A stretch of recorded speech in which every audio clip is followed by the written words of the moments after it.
We first met back in 1990. I was in medical school at the University of Wisconsin, and Christi was in physical therapy. And one day, we were both in anatomy lab. She was across the hall from me, and we had a problem with our cadaver, our body, if you will. And so we decided to go across the hall into the physical therapy student anatomy lab, and we saddled up to the table, and it happened to be Christi's table. So we met over a cadaver, over a dead body. Yep.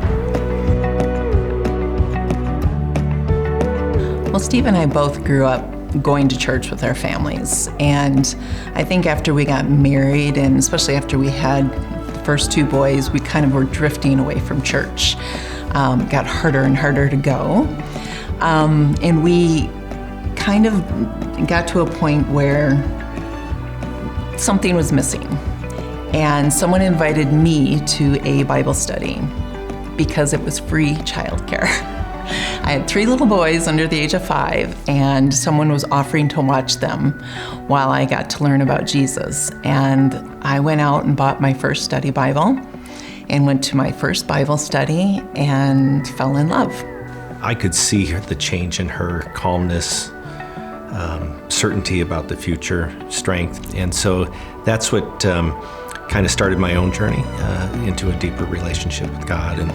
And it culminated with both of us being baptized in Lake Riley, and it was nice because our boys got to see us do that. In 2018, just on a routine exam, I was found to have lung cancer. They decided to take out the upper right lobe of my lung. After that, because they did not get clear margins, I was stage 3B. After recovering from the surgery, I went through chemotherapy for several months. And at that point, we thought that the cancer was gone. So they started me on what was to be a year treatment of immunotherapy. Basically, every 2 weeks, I'd go in for an infusion. And in January of 2020, we got the news that the cancer was back. And it was now stage 4. It was in both my lungs, and it was also in my brain. From the first time that we found out that this was cancer, I had a peace. And that peace was from Jesus. I knew I was not alone in the journey ever. Our family saying whenever we have tough times is game on. And we looked at each other and just said, game on, let's face this. I mean, I think our faith in God has allowed us to not let the cancer define us. And I think our faith is central to how we live our lives that way.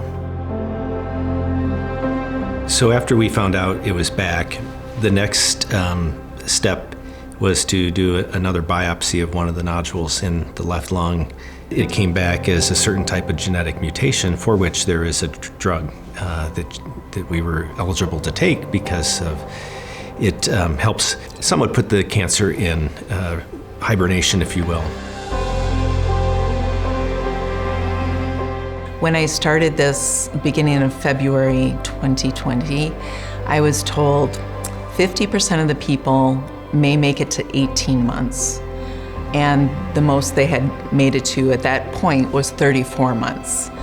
And as of today, I'm at 37 months on the drug and still no growth in the lungs.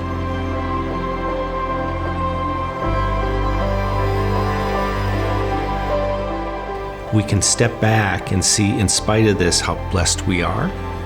And we're blessed because of our faith.